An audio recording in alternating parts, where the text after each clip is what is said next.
Sobat Dunia Donghua, kita berjumpa kembali. Tanpa berlama-lama mari kita lanjutkan ceritanya. Selamat mendengarkan dan selamat berimajinasi. Rangkaian bunga di dekat jendela memancarkan aroma yang lembut. Ning Xiaoling meringkuk dalam tidurnya, bulu rubah panjang membelai wajah Lu Jiajia. Lengan Lu Jiajia yang sedikit tertekuk memeluk rubah lembut itu, menghangatkan malam. Lu Jiajia bermimpi aneh. Ia bermimpi telah meminum ramuan ajaib, lalu tubuhnya menjadi ringan, melayang ringan tertiup angin, perlahan naik ke atas. Bulan semakin dekat, bukan lagi bayangan yang tak terjangkau. Dalam mimpinya, Lu Jiajia benar-benar menyentuh bulan. Ia tak dapat menggambarkan perasaannya. Apa yang ia lihat bukanlah keindahan istana megah dalam mitologi, melainkan keberadaan yang sunyi dan sunyi seperti kuburan. Yang ia lihat hanyalah permukaan kasar, bebatuan panjang yang miring, dan kawah tumbukan yang jelas, memberinya keheningan yang menyesakkan. Perasaan ini hanya berlangsung sesaat. Dalam sekejap mata, Lu Jiajia berada di lautan cahaya bulan. Tanpa sadar ia menamainya Laut Bulan. Saat ini, Lu Jiajia dalam mimpinya tidak sadar. Ia berjalan di bawah sinar bulan dengan indera peraba, dan cahayanya membentuk riak-riak di antara lututnya. Setelah sekian lama, ia mendongak ke lautan bulan dan melihat sesosok bayangan yang samar. Sosok itu juga berpakaian putih dan berambut hitam. Kulitnya yang putih bagaikan awan yang mengambang di langit berbintang, dan kulitnya yang hitam bagaikan pupil mata yang terkondensasi di awan. Lu Jiajia tidak tahu siapa sosok itu, tetapi ia merasakan keintiman. Ia perlahan mendekatinya. Lu Jiajia mengangkat kepalanya. Ia tidak bisa melihat raut wajah orang itu dengan jelas, tetapi ia bisa merasakan semacam keindahan. Keindahan itu berbeda dengan kecantikan Siming. Jika kecantikan Siming begitu indah dan sempurna, maka kecantikan wanita di depannya begitu mendalam dan misterius, mengintip ke kedalaman dan misteri kemungkinan alam semesta yang tak terbatas. Sangat mirip. Ye Changong tiba-tiba berbicara. Suaranya jernih dan lembut, dan ia terdengar sangat muda. Lu Jiajia tanpa sadar bertanya, seperti apa rupanya? Ye Changong menjawab, tubuhmu mengandung embrio pedang.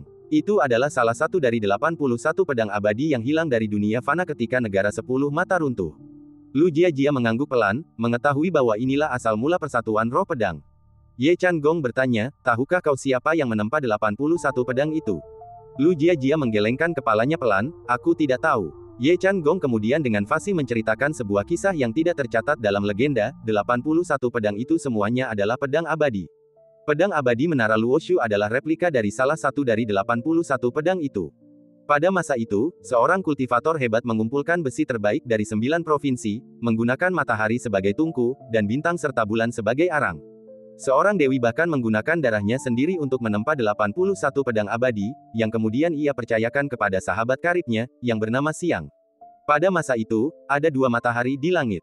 Matahari yang sebenarnya terang benderang, sementara matahari yang dikendalikan oleh Siang lebih menyerupai bintang. Bintang ini menggantung tinggi di atas laut reruntuhan, mengelilingi seluruh dunia. 81 pedang abadi ini dikendalikan oleh lautan kesadaran yang dibangun secara spiritual. Pembangun lautan kesadaran ini adalah Siang dan 5 biksu agung yang telah wafat. Kelima biksu ini ditempatkan di Provinsi Selatan, Dataran Tengah, Kerajaan Utara, Kerajaan Barat, dan kolam neter Laut Timur. Meskipun tubuh mereka telah mati, lautan kesadaran mereka meluas tanpa batas, meliputi seluruh daratan. Lu Jiajia mendengarkan mitos itu dengan saksama. Menyelimuti seluruh dunia dengan lautan kesadaran, lalu terhubung dengan kesadaran yang jauh melampaui laut reruntuhan. Bagaimana mungkin ini mungkin? Betapa dahsyatnya kekuatan spiritual yang dibutuhkan. Ye Changong melanjutkan ceritanya, setelah jaringan lautan kesadaran yang luas ini selesai, ia cukup kuat untuk mengendalikan seluruh informasi dunia sekaligus mengendalikan 81 pedang abadi, menyebabkannya menghujani dari langit seperti hukuman ilahi, mendarat di mana saja. Tempat itu bahkan bisa setepat gubuk jerami di desa. Lu Jiajia merasa hal itu semakin luar biasa. Menghabiskan begitu banyak upaya untuk membangun matahari palsu, dan kemudian menggunakan jaring spiritual raksasa yang menyelimuti seluruh dunia untuk mengendalikan 81 pedang abadi. Ini adalah sesuatu yang bahkan mitos dan legenda pun tak berani gambarkan. Siapakah orang yang melakukan semua ini? Siapa yang ingin dia bunuh? Lalu, apa yang terjadi selanjutnya? Lu Jiajia tidak memikirkan alasan mimpinya, tetapi hanya mengikuti intuisinya dan bertanya. Ye Changong berkata, lalu Perdana Menteri mengkhianatinya. Lu Jiajia sedikit tertegun. Ia selalu merasa bahwa kata-kata, negeri bermata 10, dan Perdana Menteri, sepertinya pernah terdengar di suatu tempat, tetapi ia tidak dapat mengingatnya. Ye Changong menatap wajah Lu Jiajia dengan lembut. Cahaya bulan bagaikan tangannya yang membelai pipi wanita itu, dengan kelembutan yang membuat orang hampir bermimpi. Ia melanjutkan ceritanya, Sang Siang, yang ditelan kegelapan, menjadi gila. Kekuatan yang terkondensasi dalam matahari itu dibagi oleh 9 gagak emas berkaki 3, berubah menjadi 9 matahari, yang tersusun mengelilingi matahari sejati seperti sisik pada jam matahari. 9 matahari ini tidak memancarkan cahaya maupun panas. Yah, alih-alih matahari, mereka adalah jurang yang menggantung di langit. Mereka berputar-putar seperti pusaran air, dengan rakus menyerap energi spiritual bumi. Seluruh dunia seakan mengalami kekeringan hebat. Bencana melanda tanah merah, dan bencana-bencana memporak-porandakan gunung dan lautan. Dalam keputusasaan, Yang Esa menggunakan besi halus terakhirnya untuk mendirikan pilar-pilar suci di titik paling utara dan paling selatan Middle Earth. Pilar-pilar itu beresonansi satu sama lain, membentuk busur yang saling terkait. Petik 2. Ini adalah busur besar yang menembus seluruh Middle Earth. Dia mengerahkan kekuatan yang luar biasa untuk menembak jatuh 8 gagak emas. Ratu Gagak Emas terakhir turun tahta, melepas mahkotanya, dan menyerah, sehingga terhindar dari kematian. Namun, 8 pedang abadi yang tersisa tersebar di seluruh penjuru langit dan bumi, tak pernah ditemukan kembali.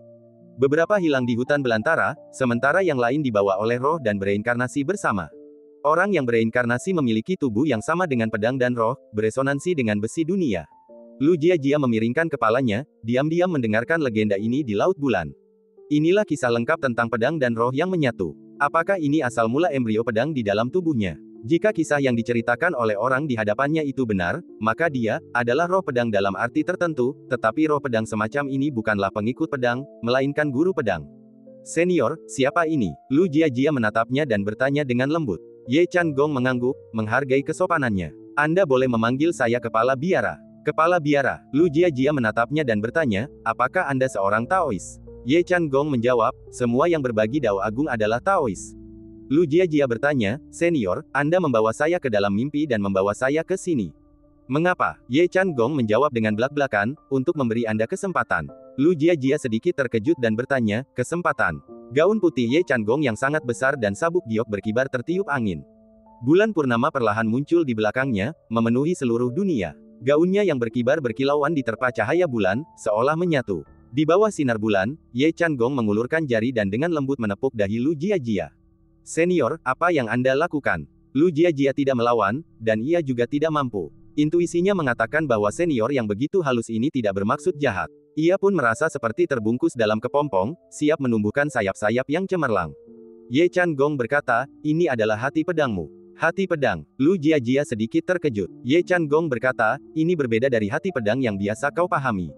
Saat ini, hati pedangmu masih kosong. Setelah kau mengolahnya hingga sempurna, kau akan mampu memasuki alam yang benar-benar baru.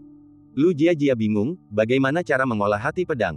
Ye Changong berkata, setiap malam mulai hari ini, aku akan memanggilmu ke dunia fantasi. Di dunia fantasi ini, kau akan bertemu dengan orang yang secara tidak sadar kau rindukan. Saat itu, aku akan memberitahumu apa yang perlu kau lakukan melalui hati pedang, dan kau tinggal mengikutinya. Kedengarannya, sederhana. Pikiran Lu Jiajia masih agak kabur, pandangannya tertutupi bulan purnama yang besar. Ia tak bisa berpikir apa-apa dan hanya mengangguk tanpa sadar. Baru setelah ia meninggalkan mimpi itu, Lu Jiajia tiba-tiba teringat bahwa senior ini belum pernah menjawab pertanyaannya sebelumnya, seperti apa rupanya. Setelah Lu Jiajia pergi, seorang wanita lain muncul di Laut Bulan. Siming, dengan rambut perak dan jubah hitam, menyeberangi Laut Bulan dan datang ke sini lagi. Apakah itu iblis batiniah lagi? Ia menatap sosok berambut hitam dan berpakaian putih itu, alisnya sedikit bergetar, dan ia menggenggam pedang di pinggangnya. Siming telah berlatih pedang selama beberapa hari, dan ilmu pedangnya telah mencapai tingkat yang lebih tinggi. Ia tak memiliki rasa takut di hatinya. Jubah hitam itu bersinar keperakan, dan cahaya bulan muncul dari belakangnya. Siming tak berkata apa-apa dan bergegas menuju punggung sosok itu dengan pedangnya. Semua wawasannya beberapa hari ini menyatu ke dalam pedang itu. Saat pedang Siming bersinar, retakan seputih salju terbuka di bawah porosnya, dan lengkungan cahaya putih yang menakjubkan bersinar terang, menyerang langsung ke arah Ye Chan Gong. Ye Chan Gong tetap tak bergerak, mengulurkan jari gioknya dan menepuk Siming. Sebelum pedang itu sempat mengenai Ye Chan Gong, jarinya telah mengenai dahi Siming. Cahaya pedang itu menghilang, dan Siming jatuh ke tanah, berlutut di roknya. Petik 2. Masih seperti ini, pikir Siming sedih, tetapi ia tetap tak gentar. Ia tahu ia masih jauh dari puncaknya, dan lawannya juga tidak terkalahkan. Hari di mana ia membunuh iblis dalam dirinya akan menjadi hari di mana ia naik ke tahta dewa. Siming menundukkan kepalanya, mengamati bayangannya di lautan bulan. Di antara alisnya, tempat jarinya sebelumnya bersentuhan, sebuah pola kecil seperti bunga mekar. Apa ini? Pikir Siming, merasa familiar. Ye Chan Gong berkata dengan tenang, tanda budak. Siming terkejut, menarik tangannya seolah tersambar petir. Mengapa, lawannya menanamkan ini padanya? Siming tiba-tiba menyadari bahwa tanda budak itu juga merupakan iblis batiniah utama, yang melambangkan Ning Changjiu. Wanita misterius dari 700 tahun yang lalu dan Ning Changjiu saat ini adalah dua iblis batiniah terbesarnya. Hanya dengan mengalahkan mereka, ia dapat benar-benar mencapai pencerahan. Ye Changong menghela napas dalam diam, ia dapat dengan jelas melihat pikiran Siming. Sayangnya, dari semua orang ini, Lu Jiajialah yang paling disukainya. Langit di atas kota Wan Yao tak lagi dipenuhi kilat dan guntur, tetapi hujan tak kunjung berhenti. Di sebuah gua kecil di tepi 7 tebing absolut, seekor iblis monyet kecil perlahan membuka matanya di tengah suara hujan yang samar. Rasanya seperti disambar petir, terpotong-potong, dan terbakar api. Rasa sakit menjalar di sekujur tubuhnya. Setelah berkedut cukup lama, iblis monyet kecil itu perlahan berdiri, memegangi kepalanya yang terasa seberat timah. Ini, iblis monyet kecil itu melihat sekeliling, akhirnya menemukan rasa familiar. Ia memastikan bahwa ini adalah gua di rumahnya. Bagaimana, aku bisa sampai di sini? Iblis monyet kecil itu melihat sekeliling dan mendapati dirinya dikelilingi oleh tumpukan buah liar. Di balik buah itu, dua monyet muda menatapnya, mengerjapkan mata lebar-lebar. Lega, melihat mereka baik-baik saja, iblis monyet kecil itu memandangi buah itu dan bertanya, bagaimana aku bisa kembali? Xiaoru, Xiaoyi, apa kalian memetik ini? Kedua monyet muda itu, yang tak bisa bicara, berkicau seperti burung pipit. Kalian makhluk menyebalkan, kata iblis monyet kecil itu seperti biasa. Ia meraih buah itu dan berkata, bukankah sudah kubilang untuk tidak meninggalkan gua ini sampai kalian dewasa? Ada monster ganas di luar sana. Kalian bisa dimakan kalau tidak hati-hati. Kedua monyet muda itu mencicit manis, berakting dengan sangat baik. Iblis monyet kecil itu mendesah, menepuk-nepuk kepala mereka, mengambil sebuah buah, dan memasukkannya ke dalam mulutnya. Ia menggigitnya, dan sari buah itu menyembur keluar, memercik ke seluruh mulutnya. Rasa asamnya membuat giginya gemetar dan air matanya hampir jatuh. Puff! Iblis monyet kecil itu mengerutkan kening dan mencoba memuntahkan buah itu, tetapi ia bertemu dengan tatapan polos kedua monyet muda itu. Monyet kecil itu terdiam sejenak, lalu berkata, buah yang kau petik enak sekali. Hehe, nak, kau akan tumbuh besar, dan aku tak berguna. Ia menggigit lagi dan mengunyahnya dengan lahap. Sari buah asam itu mengalir ke perutnya yang kosong, dan seluruh perutnya terasa kram seperti kantong kulit yang diikat erat. Kedua monyet kecil itu menatap wajahnya yang tersenyum dan bertepuk tangan dengan gembira. Iblis monyet kecil itu menatap mereka dan ikut tersenyum. Ia menatap hujan di luar gua, masih bingung bagaimana ia bisa kembali ke gua di malam yang hujan seperti itu. Bagaimana mungkin kedua monyet kecilnya memiliki kemampuan sehebat itu? Apakah tamu itu yang membawanya kembali? Atau, iblis monyet kecil itu menatap lengannya, kembali dipenuhi rasa terkejut. Lengannya masih utuh. Dahulu, iblis monyet kecil itu sering bermimpi menjadi Raja Iblis yang agung. Ia membayangkan dirinya sebagai seorang biksu pertapa di dunia fana, yang mengabdikan diri untuk misi besar, berempati dengan penderitaan dunia. Dengan cara ini, ia dapat menghubungkan penderitaannya dengan takdir dan menemukan kebahagiaan di dalamnya. Namun, ia tahu semua ini palsu. Ia adalah seorang dukun berjubah Tao Compang Camping yang dikejar, seorang badut yang sedang melakukan trik lingkaran api di hadapan 1000 orang. Ia adalah seekor monyet yatim piatu, makhluk malang, tetapi bukan iblis besar. Sekalipun ia adalah iblis besar, ia pasti telah berutang dosa yang tak terhitung jumlahnya sejak ribuan tahun yang lalu, hutang yang tak akan pernah bisa dilunasinya dalam beberapa kehidupan. Iblis monyet kecil itu menyela pikirannya. Ia telah menenangkan monyet muda itu hingga tertidur. Ia mendesah melihat buah-buahan liar yang asam dan mentah. Ia harus mencari makan sendiri. Iblis monyet kecil itu menutupi kedalaman gua dengan batu dan kemudian menutupinya dengan jerami. Kemudian, meraih topi bambu compang camping, ia menuju ke tengah hujan. Di musim semi, sebagian besar pohon buah bahkan belum berbunga, apalagi matang. Untungnya, ia cukup berpengalaman untuk membedakan buah mana yang bisa dimakan dan mana yang tidak. Di tengah hujan, iblis monyet itu berayun di pohon anggur, terhuyung-huyung hingga mencapai 7 tebing. Setelah mencapai 7 tebing, ia ingat bahwa ia telah gagal menyelesaikan misi yang diberikan oleh Raja Iblis Kabut. Bukan hanya gagal, tetapi juga mengkhianatinya. Rusa putih Souxing sudah mati, dibunuh oleh 2 orang asing itu, kata Raja Iblis Kabut. Aku sudah tahu sejak lama. Hampir tidak ada orang di kota 10.000 iblis yang tidak tahu, kan? 2 orang asing itu membunuh Raja Iblis kota kita, hanya untuk menguasai gunung dan merebut tahta. Sungguh konyol. Suaranya tajam, dan iblis monyet itu langsung mengenalinya, itu adalah rubah berwajah 100. Beberapa hari yang lalu, ketika ia tertangkap basah berpura-pura menjadi monyet liar yang melompati lingkaran api, rubah berwajah 100 masih mengingatnya. Sungguh jalan yang sempit bagi musuh. Rasa dingin menggetarkan hati iblis monyet itu, dan kakinya terasa seperti kesemutan saat ia menginjak bebatuan 7 tebing. Ia berbalik dengan tenang, hendak pergi, ketika mendengar suara percakapan. Iblis monyet kecil itu kembali meratapi nasib buruknya. Ia mengulurkan tangan dan menutup mulut serta hidungnya, membungkam suara. Raja Iblis Kabut berkata, peristiwa sebesar ini pada akhirnya adalah kehendak para petinggi.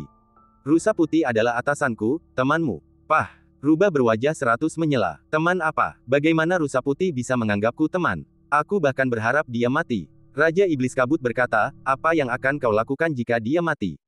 Rubah berwajah 100 tetap diam. Ia pemarah dan telah membuat banyak musuh di kota 10.000 iblis. Jika tidak berada di sisi Rusa Putih, ia pasti sudah tercabik-cabik dengan mulutnya yang kasar dan kekuatan iblis dari alam istana ungu. Bagaimana kalau kita kabur bersama? Rubah berwajah 100 mengangkat matanya, menatapnya, dan berkata, jangan bilang kita akan punya tempat berpijak di masa depan. Lagi pula, kota ini akan runtuh cepat atau lambat. Jika kita tidak kabur sekarang. Raja Iblis Kabut menekan tangannya dan menyela, aku masih punya misi. Misi. Rubah berwajah 100 bingung dan berkata, omong kosong apa yang kau bicarakan? Meskipun kau dulu mulia, sekarang kau berada dalam kesulitan. Apa yang kau bayangkan? Masa-masa ketika kau menjadi raja sudah lama berlalu. Raja Iblis Kabut memainkan bidak catur di tangannya dan berkata, sebelum wafat, guruku memberitahuku bahwa selain 4 artefak suci puncak Tianzu, ada satu benda tersembunyi lagi di kota 10.000 iblis. Jika kau mendapatkannya, kau bisa langsung dinobatkan sebagai setengah orang suci. Rubah berwajah 100 menggelengkan kepalanya dan berkata, kau masih berilusi tentang orang suci. Raja Iblis Kabut berkata, Rusa Putih sudah mati. Kekayaan dan kehormatan hari ini akan menjadi debu dan abu esok hari. Begitu kota iblis segudang runtuh dan kerajaan ilahi mengirim pasukannya untuk mengepung kita, kita benar-benar akan kehilangan apapun. Kita tak bisa bersembunyi bahkan di ujung bumi. Rubah berwajah 100 mencibir, bagaimana mungkin kita bisa menemukan benda suci? Lagi pula, kau bahkan tidak tahu benda apa itu. Raja Iblis Kabut menjawab, sebenarnya, selama bertahun-tahun, aku sudah mendapatkan beberapa petunjuk. Mata Rubah berwajah 100 berbinar. Dan ia segera bertanya, apa? Iblis monyet menajamkan telinganya, mendengarkan dengan saksama. Saat itu, sesuatu yang basah dan lengket tiba-tiba melilitnya. Terkejut, ia mengamati lebih dekat dan melihat bahwa itu adalah ular piton merah raksasa. Ia tak kuasa menahan diri untuk berteriak. Rubah berwajah 100 terkejut oleh teriakan itu, tetapi Raja Iblis Kabut tetap tenang. Ia berkata dengan tenang, coba kulihat siapa yang berani menguping begitu lama. Ia sudah lama menyadari ada yang menguping. Ular piton merah itu langsung melilit iblis monyet, membuatnya tak berdaya. Jadi kau, kata Raja Iblis Kabut, yang sudah berada di depan iblis monyet. Ular piton itu, telah mencekik mulut iblis monyet, mencegahnya bersuara. Rubah berwajah 100, yang terkejut oleh suara itu, juga terkejut. Jadi kau, makhluk liar. Aku mempermalukanmu tadi, dan aku ingin mengampuni nyawamu, tetapi kau bukan pemain sandiwara, dan kau terlalu bersemangat untuk mati. Gerutu iblis monyet, matanya melebar, tahu nasibnya sudah pasti. Raja Iblis Kabut meliriknya dan berkata, jangan bicara dengannya, bunuh saja. Rubah berwajah 100 mencibir, membunuhnya langsung terlalu mudah baginya, kan? Raja Iblis Kabut berkata, jangan buang waktu. Bunuh saja, ikut aku ke gua, dan aku akan menunjukkan sesuatu padamu. Rubah berwajah 100 menanggapi dengan sedikit pasrah. Ia menjilati cakarnya dan menebas leher iblis monyet itu. Tak ada lagi gerakan. Raja Iblis Kabut merasakan keheningan yang mencekam di belakangnya, merasakan ada yang tidak beres, dan berbalik. Ia melihat tubuh ular piton raksasa itu retak dan hancur berkeping-keping di tanah. Di depannya, Rubah berwajah 100 roboh tak bernyawa. Raja Iblis Kabut tersadar dari keterkejutannya dan berkata sambil tersenyum, baiklah, Rubah tua, berhentilah berpura-pura. Semua orang tahu kau punya 100 wajah. Kau bertingkah begitu gamblang, tapi apa gunanya mempermainkanku seperti anak kecil? Masih tak ada gerakan. Setan monyet kecil itu terbaring tertegun di dalam darah ular, menatap bangkai Rubah, lalu tangannya sendiri yang berlumuran darah. Rasa ngeri memenuhi hatinya, dan ia memegangi kepalanya, gemetar, aku tidak membunuhnya. Aku tidak membunuhnya. Raja Setan Kabut menyipitkan matanya. Masih berpura-pura. Ia merasa sedikit kesal dan menamparkan mahkota setan monyet itu. Cahaya keemasan bersinar dari 7 tebing. Setan monyet kecil itu menggigil di tengah hujan. Cakar Raja Setan Kabut gagal mengenai sasaran. Kabut di dalam dirinya berjuang untuk mengembun dan menghilang, topi dan jas hujannya jatuh ke tanah, tak meninggalkan apapun. Di tengah hujan, setan monyet kecil itu mendengar kata-kata terakhir Raja Setan Kabut. Tuan, Anda sungguh tidak berbohong kepada saya. Titik. Di luar kota 10.000 setan. Di bawah langit malam, permukaan sungai yang luas itu seputih es dan perak. Seorang wanita berjalan di atasnya, airnya tenang. Ia mengenakan rok. Alih-alih rok, ia lebih mirip pedang. Ia terbalut gaun tipis berwarna merah muda dan putih yang tampak feminin, di baliknya pedang-pedang perak berkilauan berputar-putar, bagaikan naga panjang, bagaikan sabuk giok di siku. Pedang-pedang itu menari-nari di sekujur tubuhnya, tak pernah menyentuh kulitnya, namun membungkusnya erat-erat. Ia berjalan di sungai, namun di bawah permukaan, baik dirinya maupun pedangnya tak terlihat. Inilah salah satu poin kunci dari keadaan tanpa pamrih. Rambutnya yang panjang dan hitam legam digulung, dan jepit rambut di dalamnya juga merupakan pedang, menembus rambutnya tanpa memutuskan sehelai pun. Lebih jauh lagi, gelang di pergelangan tangannya adalah pedang, dan cincin di jarinya juga pedang. Ia adalah kakak perempuan tertua dari Paviliun Pedang. Orang terkuat kedua di Middle Earth. Ia sedang dalam perjalanan ini, mengikuti perintah tuannya, ke kota Myriad Monsters, untuk membunuh seseorang di saat yang tepat. Ia biasa melakukan perjalanan ribuan mil sehari. Namun di Danau Perak ini, ia berhenti. Tuannya telah memberitahunya bahwa seseorang pasti akan menghalangi jalannya. Orang itu adalah makhluk surgawi sejati.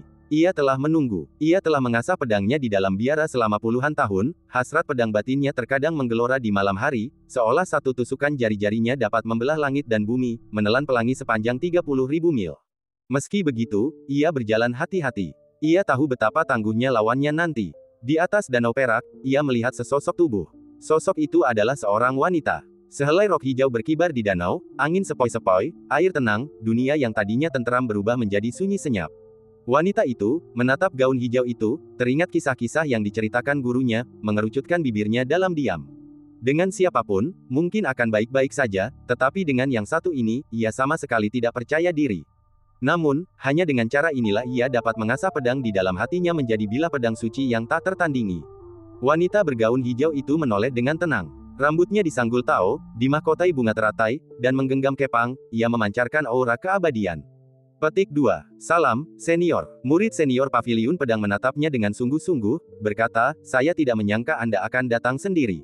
Kakak tertua tersenyum dan berkata, apakah kau mengenaliku? Guru telah memberitahuku identitasmu. Murid tertua Jiange menurunkan semua pedangnya dan membungkuk hormat kepadanya, sambil berkata, junior memberi salam kepada Nona Nuwa.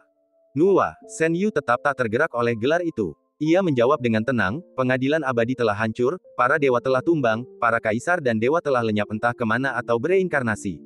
Ribuan tahun telah berlalu, dan mereka tak lagi dikenali. Aku bukan diriku sendiri lagi. Kakak senior Jiange tetap bingung. Mengapa kau, leluhur yang begitu mulia, bersedia menjadi murid orang lain?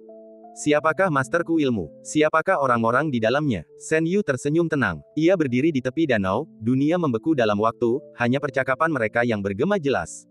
Kita semua adalah sesama umat beriman, kata Shen Yu dengan senyum tenang. Kakak senior Jiange terdiam sejenak, lalu bertanya, bolehkah aku bertanya berapa banyak dewa dari pengadilan abadi sebelumnya yang tersisa? Shen Yu menjawab dengan lugas, hanya 1 dari 10 yang tersisa.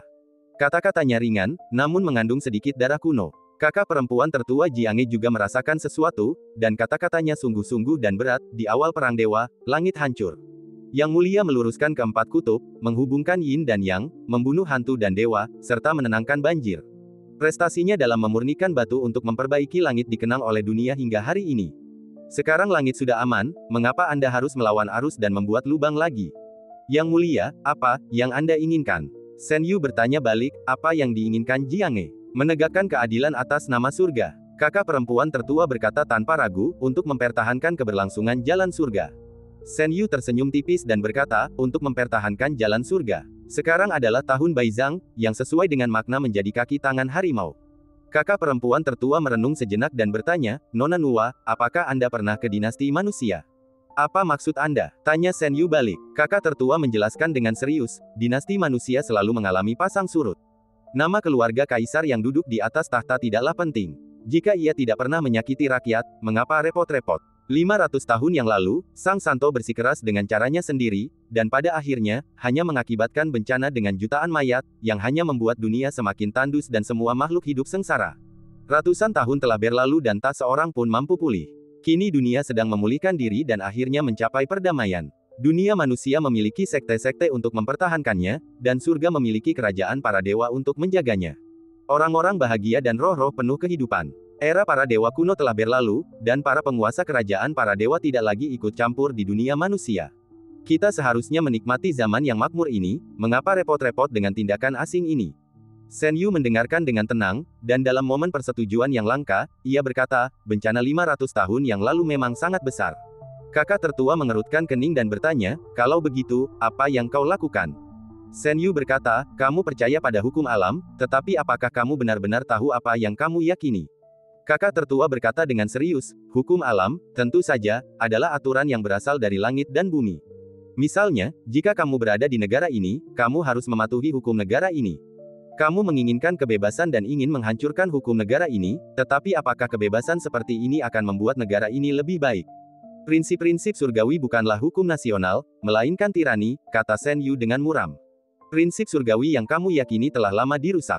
Tetapi kamu terlalu muda, prinsip itu sudah ada sejak kamu lahir, jadi kamu tidak menentangnya dan bahkan percaya bahwa prinsip itu seharusnya ada.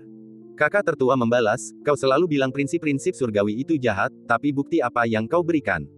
Kenapa aku harus mempertaruhkan seluruh alam semesta hanya demi satu kemungkinan? Atau ini semua tipuan, dan yang kau inginkan hanyalah istana surgawimu sendiri? Saat kau berada di puncak kekuasaan surgawi, kau peduli pada rakyat. Tapi sekarang setelah kau kehilangan tahtamu, rakyat hanyalah pion yang siap kau layani. Aku tak pernah terikat pada istana surgawi, aku juga tak repot-repot menggunakan rakyat jelata sebagai bidak catur, menyia-nyiakan nyawa. Shen Yu terkekeh pelan, sosoknya tampak kesepian di tengah es yang membeku. Kau harus percaya pada apa yang kau yakini sebagai kebenaran, dan aku tak akan menghalangimu. Tapi suatu hari nanti, kau akan menyadari bahwa dunia ini bukanlah sebuah negara, melainkan sebuah kuali, yang sudah mendidih dengan kayu bakar, mendidihkan miliaran nyawa. Airnya masih hangat, dan kau masih berlama-lama di dalamnya, enggan untuk pergi. Aku mengerti. Kakak tertua sedikit mengernyit, matanya berkedip-kedip, tetapi hati pedangnya tetap teguh. Surga telah menganugerahiku alam yang kuat dan kesadaran ilahi yang mendalam. Aku bisa merasakan cahayanya, tapi bukti apa yang bisa kau berikan? Shen Yu tersenyum dan berkata, aku tidak butuh bukti. Inilah jalan yang kupilih, dan aku tidak mencari persetujuan. Kakak tertua memandangi gaun hijau yang menjulang di atas danau perak. Pedang-pedang di sekelilingnya tersusun kembali, padat seperti tulang ular. Apakah yang ada di kota 10.000 iblis itu adikmu? Tanya kakak tertua tiba-tiba. Shen Yu tersenyum dan mengangguk, lalu berkata, ya, untungnya, adikmu bersembunyi dengan cukup baik sehingga kau tidak membunuhnya sebelum kami menemukannya. Kakak tertua menyipitkan mata dan berkata, sebelum orang suci itu terbunuh, konon ada ramalan bahwa orang suci lain akan muncul dalam 500 tahun ke depan. Shen Yu berkata, itu yang dikatakan orang suci pedang kepadamu, kan? Kakak tertua tidak menjawab, tetapi hanya bertanya, jika kata-kata terakhir orang suci itu benar, maka orang suci generasi ini kemungkinan besar adalah adikmu, kan? Senyum mengembang di sudut bibir Shen Yu. Adik mudaku takkan menjadi orang suci. Orang seperti dia dibutakan oleh kecantikan. Lebih baik hidup lebih sedikit daripada hidup lebih lama. Namun, kakak tertua yakin bahwa orang suci generasi ini adalah pemuda bernama Ning Changjiu. Selama orang suci itu hidup, pencuri itu juga akan hidup. Siapa dia di kehidupan sebelumnya? Tanya kakak tertua Jiange. Aku tak bisa mengatakannya. Guru akan menghukumku jika aku mengatakannya. Shen Yu menatap wanita yang dikelilingi cahaya pedang dan tersenyum, aku jarang mengobrol dengan orang lain setenang ini. Jika kau tidak pergi ke kota segudang monster, aku takkan repot-repot mencarimu. Kakak tertua tidak merasa terhina, tetapi malah semakin bertekad untuk bertarung, kumohon ajari aku, Nuwa. Shen Yu berkata, tekad pedangmu jauh dari cukup kuat untuk menyerangku. Biarkan gurumu yang melakukannya. Kakak tertua berkata, zaman telah berubah. Kalian para dewa tua, terlalu arogan. Begitukah? Shen Yu mendongak, tak kuasa menahan diri untuk mengingat masa lalu yang panjang. 1000 tahun adalah keabadian, bahkan bagi seorang dewa. Pada masa-masa awal, semua dewa yang naik ke pengadilan abadi adalah manusia. Mereka menerima otoritas primordial yang menyertai pengadilan abadi, membentuk tubuh dan pikiran ilahi sejati. Mereka adalah yang pertama naik, dan yang terkuat dalam sejarah. Tak seorang pun sejak itu mampu meniru pencapaian mereka. Masing-masing dari mereka memiliki nama ilahi yang unik, Nuwa, Pangu, Xingtian, Donghuang. Maka, pada era itu, bersama 6 dewa awal primordial, muncul kekuatan lain yang sama kuatnya, pengadilan abadi. Mereka ditakdirkan untuk dunia yang kacau. Dewa ketujuh baru saja dibantai, dan aturan dunia manusia hancur. Para kultivator hebat, yang telah bertahan selama bertahun-tahun tak terhitung jumlahnya di masa-masa penuh gejolak, secara kolektif menerobos hambatan mereka dan memperoleh kekuatan yang tak tertandingi. Pada saat itu, mereka bahkan tidak perlu menulis di tablet surgawi. Kemudian, mereka menyadari bahwa ketidakmampuan mereka sebelumnya untuk naik disebabkan oleh kegagalan mereka memahami rahasia tablet tersebut. Kematian Dewa Ketujuh mengacaukan aturan langit dan bumi, dan sebelum mereka dapat membangun kembali, mereka telah membangkitkan sekelompok orang yang naik dengan paksa. Baru pada saat itulah hukum langit didefinisikan ulang, dan aturan tablet dipulihkan.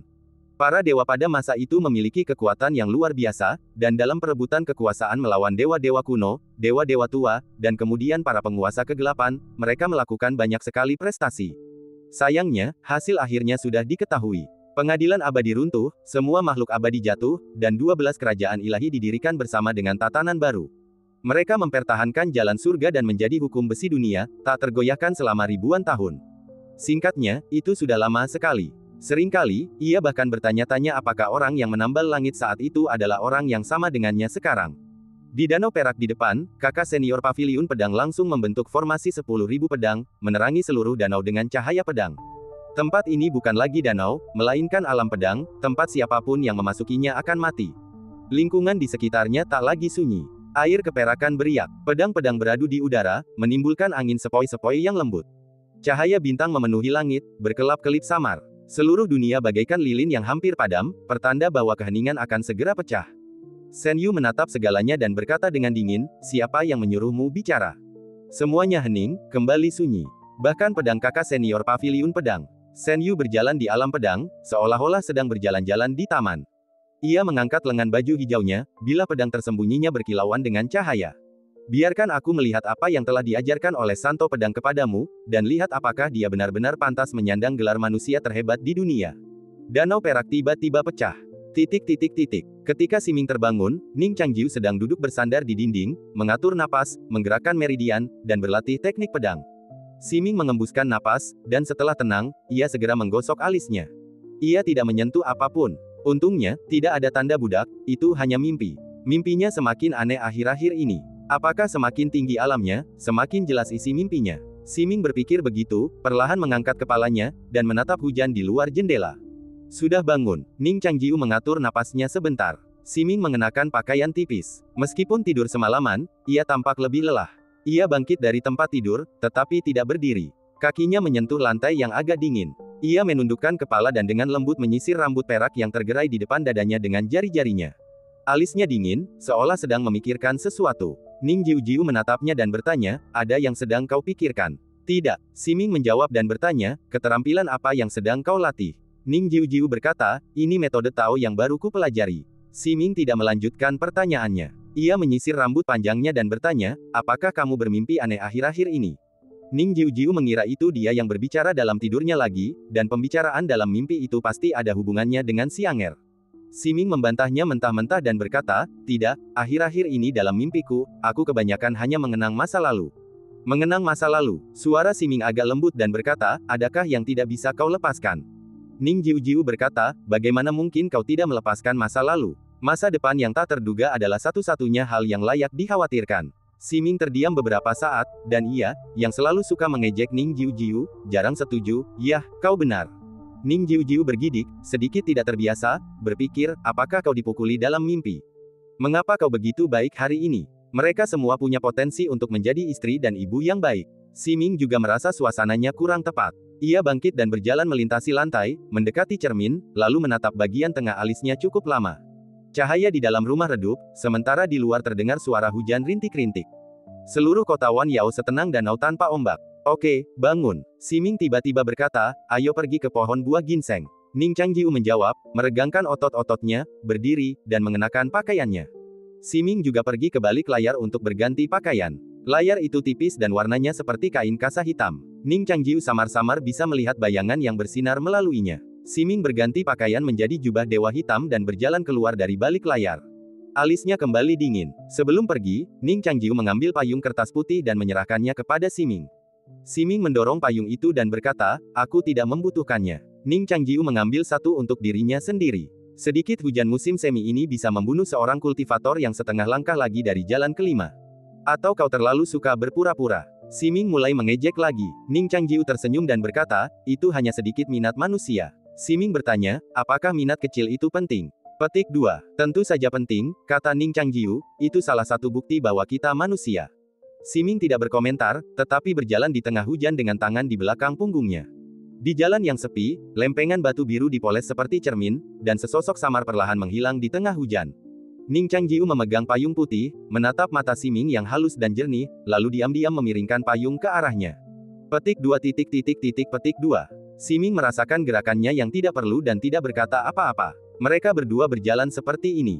Meskipun payung di atas kepala mereka tidak berguna, payung itu memberi orang rasa aman yang tak terjelaskan. Namun, banyak pemandangan yang terhalang oleh payung, dan mereka tidak dapat melihatnya dengan jelas. Siming berkata, setelah kita menyelamatkan Xiaoling, ayo kita kembali ke kota Duanji. Ning Changjiu dan Cao Xiaoli telah sepakat untuk kembali, tetapi ia merasa sekarang bukan waktu yang tepat. Kenapa? Siming berkata, aku selalu merasa tujuan Bai Zhang yang sebenarnya ada di sana.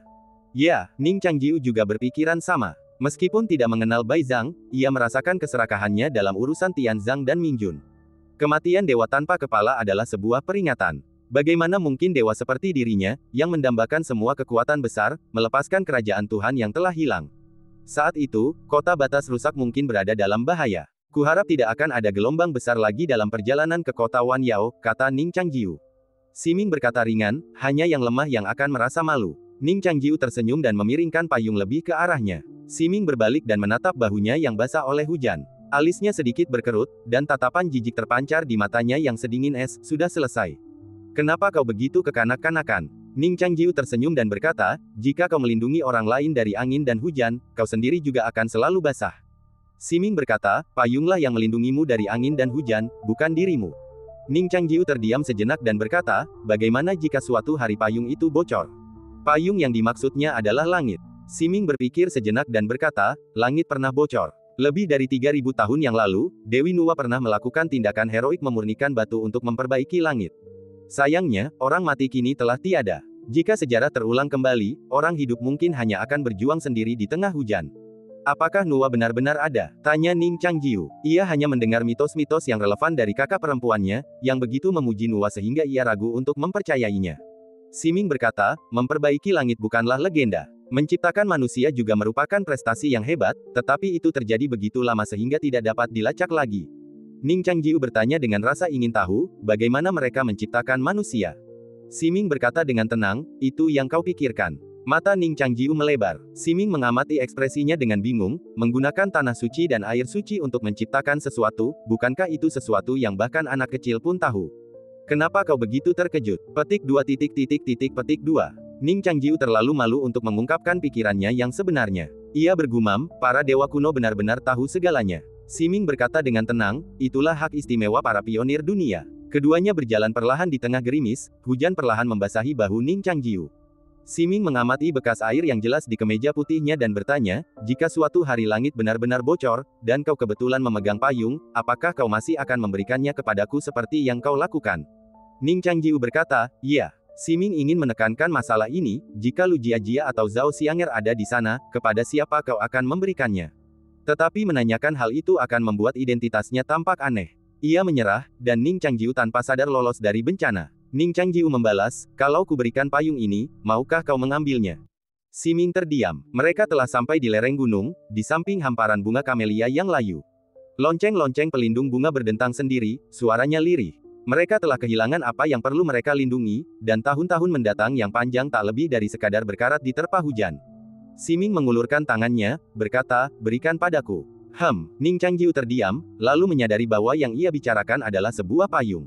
Ning Changjiu menyerahkannya padanya. Siming mengambilnya, menggenggamnya, dan berjalan ke tepi tebing. Tiba-tiba, ia mengangkat tangannya. Payung itu perlahan jatuh dari tebing.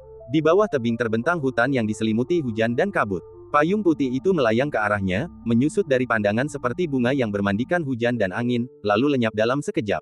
Inilah jawaban Siming. Ning Changjiu melihat ke arah hilangnya payung itu dan tersenyum. Ayo pergi, kata Siming. Di kaki gunung, api di tungku alkimia tertinggi menyala semakin terang. Anak-anak laki-laki dan perempuan yang malas, ketika melihat Ning Changjiu dan Siming tiba, duduk tegak dan dengan patuh mengipasi api. Di bawah pohon buah ginseng, kebencian membara selama sejuta tahun, bertahan selamanya. Siming membuka mata dewanya, melirik tungku alkimia, dan berseru, ini akan memakan waktu hampir setengah bulan. Kata-kata ini menyelimuti hati anak-anak laki-laki dan perempuan itu. Mereka pada dasarnya adalah roh kayu. Roh-roh jahat dari pohon dan bunga disebut boneka, istilah yang berasal dari kata wayang, figur kayu yang dikendalikan manusia disebut wayang, sementara figur kayu dengan kecerdasan mereka sendiri juga disebut wayang. Mereka secara alami takut pada api terbuka dan rentan terhadap api Will-O, The Wisp, dan api tungku alkimia ini adalah yang terpanas. Sehari di depan tungku ini terasa seperti selamanya, setengah bulan akan membuat mereka gila. Ning Changjiu mendesah, setengah bulan. Itu waktu yang lama. Meskipun Xiaoling masih memiliki waktu kurang dari 200 hari hingga kematiannya, penundaan apapun dapat mengakibatkan bencana. Sambil berbicara, Siming tiba-tiba berbalik dan menatap pohon tak jauh dari mereka. Siapa itu? Tanya Siming. Seekor burung besar, dengan bulu abu-abu keperakan dan topeng gagak merah, berjongkok di pohon. Setelah ditemukan, burung itu tidak menunjukkan rasa takut. Sebaliknya, ia terkekeh dan terbang ke tanah, berubah menjadi sosok kurus berbulu. Aku adalah utusan Raja Rock bersayap emas, kata burung itu. Raja Rock bersayap emas, satu-satunya santo iblis yang masih hidup di kota 10.000 iblis, pernah minum dari sungai seperti ikan paus dan menelan kerajaan Buddha dengan auranya. Meskipun ia menderita luka serius 500 tahun yang lalu dan belum pulih, kekuatannya tidak boleh diremehkan. Ning Changjiu bertanya, ada apa? Utusan itu menjawab, ada iblis yang mati di kota. Insiden ini mencurigakan, dan Raja telah memerintahkan saya untuk menyelidikinya. Ning Changjiu dan Siming bertukar pandang. Siming berkata dengan dingin, aku membunuh iblis rusa putih. Jika kau di sini untuk ini, kau tidak perlu mengambil jalan memutar seperti itu. Bukan begitu, kata utusan itu. Meskipun iblis rusa putih adalah bawahan Raja, sepertinya Raja belum memutuskan untuk melanjutkan masalah ini. Iblis lain mati tadi malam. Siming bertanya, siapa yang mati? Utusan itu berkata, yang satu adalah rubah berwajah 100, iblis agung dari alam istana ungu.